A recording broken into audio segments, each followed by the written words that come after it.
Hello and welcome back to Simon's Rants. I'm Simon, and today I'm going to be picking and predicting the 2023 Oscars.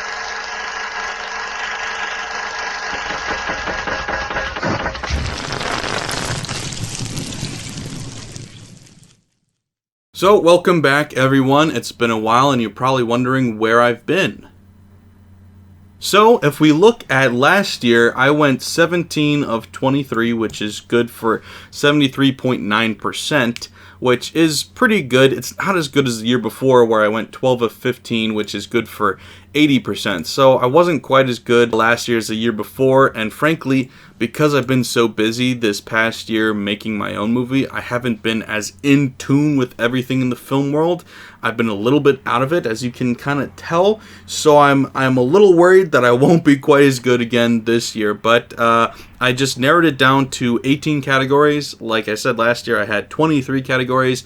I think I was trying to reach outside of my wheelhouse a little bit, so I'm going to narrow it back down to just 18 categories, the ones that I'm most confident in, the ones that I feel like I understand the best and can predict the best, and I'm just going to go in alphabetical order through the categories. So it's not going to be in order according to what it is when it's actually televised or tweeted about, depending on how much they care. Let's just get into it. I think it's pretty all self-explanatory. So we're starting right off with actor in a leading role. And the nominees are Austin Butler for Elvis, Colin Farrell for The Banshees of Inisherin, Brendan Fraser for The Whale, Paul Mescal for Aftersun, and Bill Nighy for Living. I think it's fairly well known at this point that Brendan Fraser had a falling out with the Golden Globes, and that's putting it politely. He was blacklisted by them because he spoke out against sexual misconduct that had occurred behind the scenes with some of the people involved at the Golden Globes, and so he didn't win, whereas I think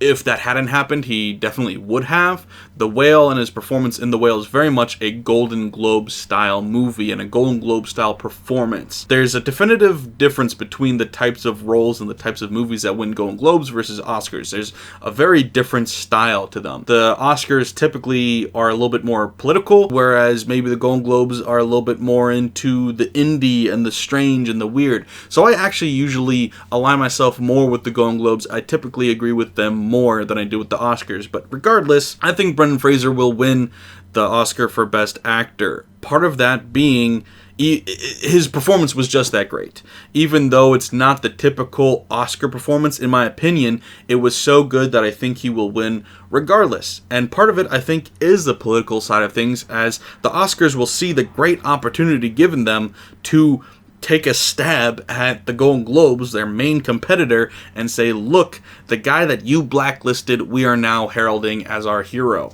And so there's a very political slant to it that they can take that will be very advantageous for them, plus it will boost their ratings. With Brendan Fraser is like the golden child right now. Everybody loves him because his comeback story is such a great story, and I'm thrilled about it. I mean, I love him. I've loved him his whole career. He's a lot of fun to watch. I think he's a great actor, and this was a great role for him. And so I'm happy to see that, but I think that the Oscars will use this as something that will create headlines and something that will make them look good. So there's definitely a political side to that, but I do also agree that he would be deserving of a win there. So he's my pick.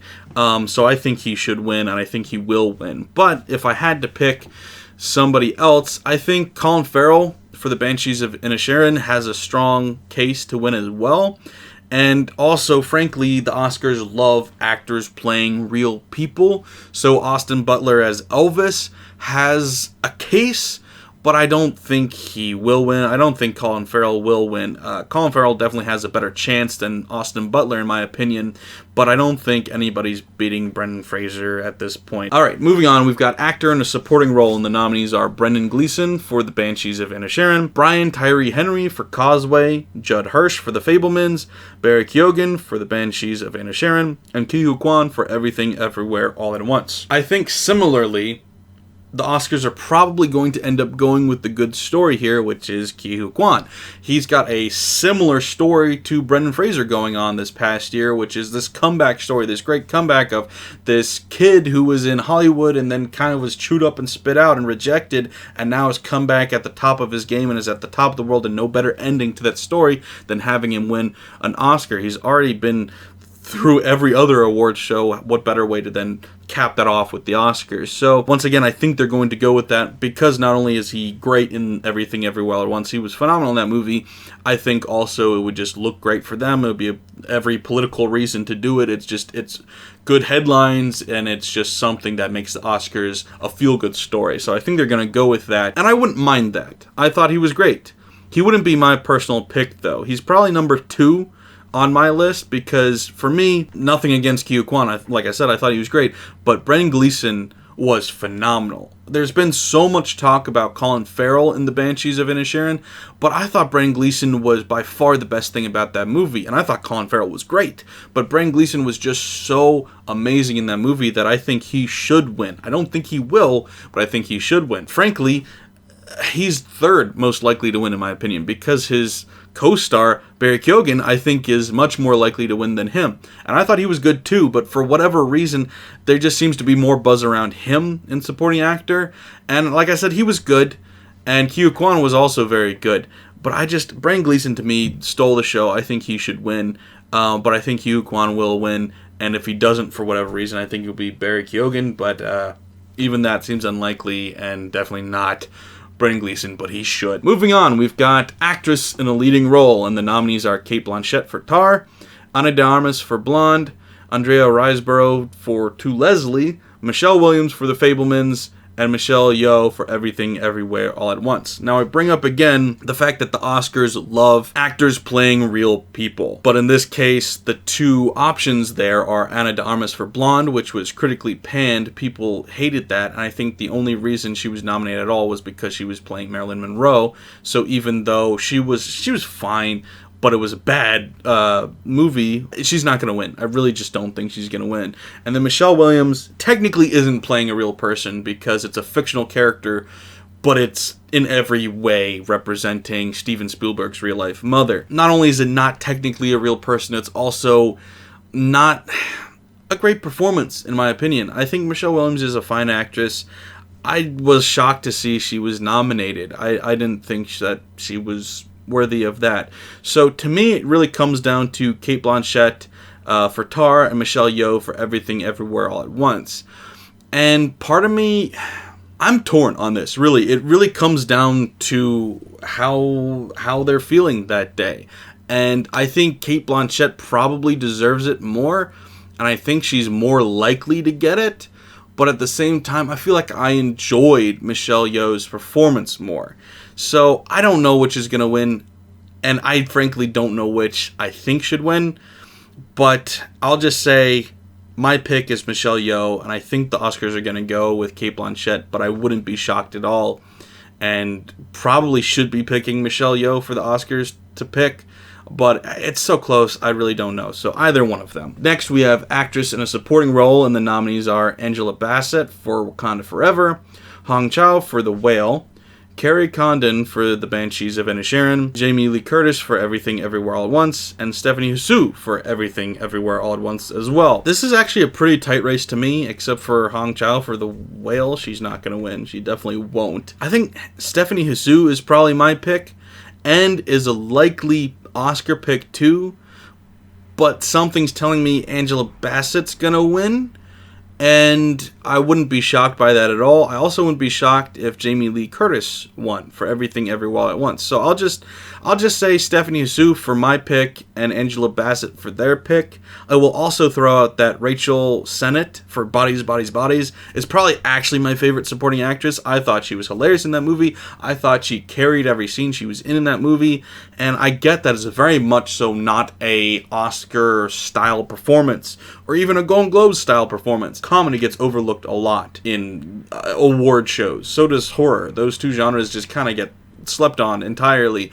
And it was a horror comedy, so of course it was going to get ignored. But she was great. I thought she was phenomenal. So honestly, she was my favorite supporting actress this year. But of the picks that are given me, I will go with Stephanie Hsu for Everything Everywhere All at Once. Next, we've got animated feature film, and the nominees are Guillermo del Toro's Pinocchio, Marcel the Shell with the Shoes On, which wasn't animated. I mean, I guess it partially was, but it was also partially live action. But anyway, Puss in Boots, The Last Wish, The Sea Beast, and Turning Red.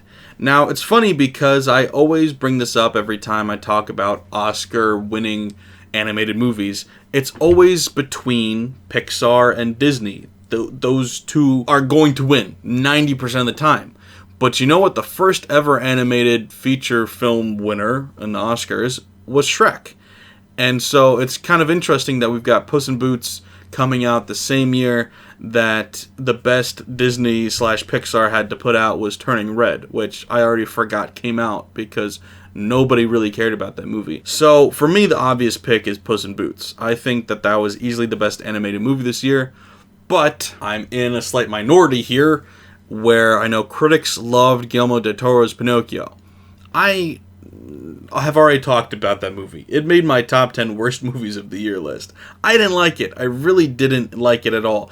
But I think the Oscars will, and I think it will win. So my pick is Puss in Boots, but I think Pinocchio will win. Next up, we've got cinematography, and the nominees are All Quiet on the Western Front, Bardo, or A False Chronicle of a Handful of Truths, Elvis, Empire of Light, and Tar. Now, it's funny because I actually already said this back when I reviewed Bardo. It's not going to win the Oscar, but it should win the Oscar for Best Cinematography. I'm shocked it even got nominated, but the cinematography was spectacular. So I'm still taking it as my pick because I stand by that. Similarly, I talked about how terrible Elvis looked, and yet here it is nominated. I think All Quiet on the Western Front will win. Not saying I really strongly disagree with that, but I would still pick Bardo over it as far as cinematography goes. It's so good, and it really should win an Oscar. It won't. I really don't think Bardo will win any Oscars at all, but it deserves multiple, in my opinion. Next, we have costume design, and the nominees are Babylon, Wakanda Forever, Elvis, Everything Everywhere All at Once, and Mrs. Harris Goes to Paris, which I have not seen and know nothing about, and can guarantee it's not going to win an Oscar. Although it does sound kind of like a period piece, and the Oscars love period piece costumes. But you know what else is a period piece? Babylon. I think Babylon's gonna win. And maybe I'm giving too much credit to the whole period piece thing, and maybe Wakanda Forever will win instead, or Elvis. I mean, Elvis is a period piece too, and it's definitely flashy. It's more of like a makeup style thing than a costume thing. But to me, Babylon will win. But I wouldn't be surprised if Wakanda Forever won. I don't know, so much of what they do is CGI, how much of it's actual costumes? I guess a lot of their stuff because of the tribal wear and stuff. So, yeah, Black Panther may win. I don't know. I'm gonna stick with Babylon though, but it's a toss up between the two. And then for me, Everything Everywhere All at Once should win. I love the costume work in that. You know, just the amount of work that went into it. I watched the behind the scenes of that, and the amount of work that went into the costume design of Jobu Tupaki, at least. The rest of the movie, the costume design is fairly normal to average, but her character is just constantly changing, and there's so much going on. I adored the costume design. I loved that. So I would definitely pick Everything Everywhere All at Once, but I don't expect it to win. Next, we have Director, and the nominees are Martin McDonagh for The Banshees of Inisherin, The Daniels for Everything Everywhere All at Once, Steven Spielberg for The Fabelmans, Todd Field for Tar, and Ruben Östlund for Triangle of Sadness. Now, I'm once again going to bring in another nominee here because my definitive pick would be Alejandro G. Inarritu for Bardo. That movie was fantastically directed. He was easily the best director this year, but he was not nominated, which is a shame. So to me, the next most obvious pick is the Daniels for Everything Everywhere All at Once. I think they will win as well. I wouldn't be entirely shocked, though, if they gave it to Spielberg for The Fabelmans. I don't think he will win, but I wouldn't be shocked either. I think the Daniels will win, and I think they should win. They're my pick. Next, we've got Film Editing, and the nominees are The Banshees of Inisherin, Elvis, Everything Everywhere All at Once, Tar, and Top Gun Maverick. And before I get to the obvious choice here, I'm going to throw another dig at Elvis because, once again, the editing in that sucked, and I pointed that out when reviewing it, so it's funny that it got nominated, but we had to give it nominations for something, I guess. yeah, the obvious pick here is Everything Everywhere All at Once. I know it, you know it, the Oscars know it, everybody knows it, that's going to win. It's kind of like, and we're going to get to it eventually, but like Best Visual Effects. We all know who's going to win that. There's no contest. So that's the same thing here with Everything Everywhere All at Once with the editing. It's going to win. That's obvious. And next we've got International Feature Film, and the nominees are All Quiet on the Western Front, Argentina 1985, Close, EO, and The Quiet Girl. Now, I've said this before and I'll say it again. If you see a nominee for the International Feature Film category nominated for other things, especially Best just normal movie, it's going to win International Movie. So All Quiet on the Western Front will win. And I agree with that. I think it should win, but it's pretty obvious that it will win. Now, to give myself a slight out here, there is a small possibility that EO will win. I don't think it will. I think All Quiet on the Western Front will, because like what I already said, it's been nominated for Best Picture. Of course it's going to win International Film.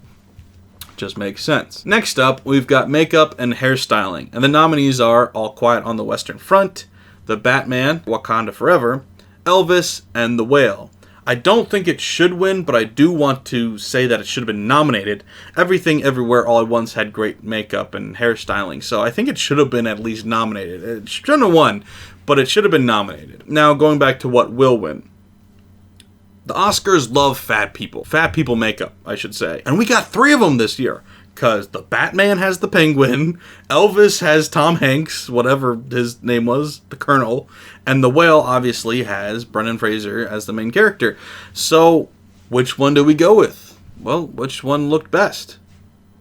Brendan Fraser and The Whale. I think that was the best makeup. Also, it's the best movie of the 3. In any category, really. If it's a close tie between various movies in a specific category, they then typically will just go with the best movie because it feels better to give it to a good movie. And The Whale, it wasn't nominated for that many categories, and it deserves Oscars, so I think they'll just give it to The Whale. Now, I wouldn't be shocked if they gave it to The Batman, sorry. Elvis, too, I mean, I guess they gave Austin Butler a fat suit as well, so there's 2 fat suits in there, so there's a chance that Elvis could win. There's a chance that the Batman will win, but really, I mean, just everything about The Whale since its inception and since it was shown, it's been centered around the costume and the design of Brendan Fraser's character in that movie. So I really just don't see anything beating it out. I really just feel like the makeup in that movie is hands down the best. Next, we've got Best Score, and the nominees are All Quiet on the Western Front, Babylon, The Banshees of Inisherin, Everything Everywhere All at Once, and The Fabelmans. Another thing the Oscars like is jazz music. They really like jazz music when it comes to scores. Not entirely sure why. I mean, I like jazz music too, but like, if it was up to me when it came to best score every year, like Hans Zimmer would win every year, and I think he did win for Dune last year, if I'm remembering correctly, but my point is, like, I like the really orchestral stuff, the really powerful stuff, the really loud, dramatic stuff. So, like, frankly, I'm surprised to see that The Batman wasn't nominated. Not saying it should have been, or not saying that I wish it was. I'm just surprised it wasn't. Because that's the kind of stuff that, like, to me, I think that's very deserving of winning. But the Oscars don't necessarily agree with that. They like things a little bit different, which I can't be mad about, because I say the same thing when it comes to like picking Best Picture. Let's not pick something big and bombastic. Let's pick, you know, a little small weird thing, you know, like Everything Everywhere All at Once. Not that that was small necessarily, but like the different things, the weird things, the unique things. So I can't be mad and be a hypocrite here. So I think that Babylon will win, because it's that jazzy style of music that the Oscars seem to love. So I think it will win. But I think there is a good chance that All Quiet on the Western Front could win instead, because it is a much more straightforward, typical score, but a very well-made one. But to me, I think Everything Everywhere All at Once had the best score. I really enjoyed the score of that. I added it to my list of movie soundtracks that I listen to in the car on a fairly regular basis, and I love it. I really do love that score. It's much more in that Hans Zimmer influenced style, where it's just loud and dramatic, and you know, they obviously watched Inception, and I enjoy it a lot. I really do. So I think it should win. I don't think it will win. I think Babylon will win, but there's a chance All Quiet on the Western Front could, or even Everything Everywhere All at Once. If you really wanted to, I mean, you could throw in The Fabelmans there just because it's John Williams. And I mean, the Banshees of Inisherin did have a good score. All the options are good. So I'm just going to limit it and say I think Babylon will win because it's the most different. Next, we have Best Original Song, and the nominees are Applause from Tell It Like a Woman by Diane Warren, Hold My Hand from Top Gun Maverick by Lady Gaga and Blood Pop, Lift Me Up from Wakanda Forever by Thames, Rihanna, and Benny Moore, Natu from RRR by M.M. Keeravani, This Is Life from Everything Everywhere All at Once by Ryan Lott. And, you know, Lady Gaga already won an Oscar, and Top Gun isn't going to be winning very many Oscars, but I know that they'll want to give it at least one. I think this could be it. I think they could be giving the Oscar to Top Gun, to Lady Gaga for this. And I think that would be my pick too, but I wouldn't be shocked if Rihanna, got hers for Wakanda Forever. So between those two, but I think Lady Gaga is going to get it. And next up we have Best Picture, and the nominees are All Quiet on the Western Front, like I said. Not going to win this, but because it got nominated for this, it's going to win Best International Feature Film. Avatar: The Way of Water, also not going to win. The Banshees of Inisherin, Elvis, somehow got nominated. Everything Everywhere All at Once, The Fabelmans, Tar, Top Gun Maverick, Triangle of Sadness, Women Talking. And I would like to say, how the hell did The Whale not get nominated? And why are we not nominating Bardo? Both movies were fantastic and both should have been nominated. I think Everything Everywhere All at Once is going to win. And I think that is the consensus pick as well. I think the Oscars are going to pick it. I think it should win. It's obviously my favorite movie of the year. If you saw my list, you know that I think it was the best movie to come out this year. I also had Bardo and The Whale in my top 3. But neither got nominated. I mean, I don't see really anything else winning. The Banshees of Inisherin, maybe. It is very much an Oscar-style movie. It feels much more like an Oscar movie than Everything Everywhere All at Once does. But I feel like Everything Everywhere All at Once is gonna win. And maybe I'm speaking from my heart instead of my brain by saying that. Everything on paper is pointing to the Banshees of Inisherin. That is so much more of an Oscar movie than Everything Everywhere All at Once is. Everything Everywhere All at Once is a Golden Globes movie. It's weird, it's quirky, it's strange. There's butt plugs. There's hot dog fingers and stuff like that. That's not Oscars, but I think it's gonna win. I think it is. The Banshees of Inisherin, it's got landscapes, it's got dialogue, it's got great acting, it's got serious topics and metaphors and allegories. That's an Oscar movie. But I think Everything Everywhere All at Once is gonna win. And if I'm wrong and the Banshees of Inisherin wins, I won't be surprised. I might be a little bit upset, but I won't be surprised. But yeah, I think those are the only two options. I mean, okay, Tar may win.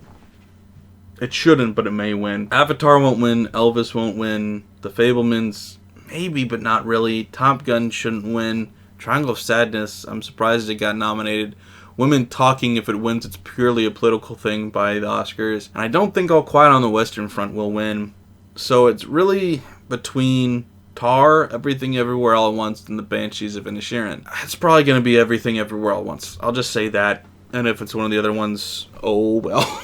Next up, we have Sound. And the nominees are All Quiet on the Western Front, Avatar: The Way of Water, The Batman, Elvis, and Top Gun Maverick. My pick is Top Gun, and I think their pick will be Top Gun. The Oscars don't pick the movie that has best sound editing. They pick the one that has the most interesting sound editing. You know, a few years back when Sound of Metal won, it was because there was, like, sound was a key component of the movie.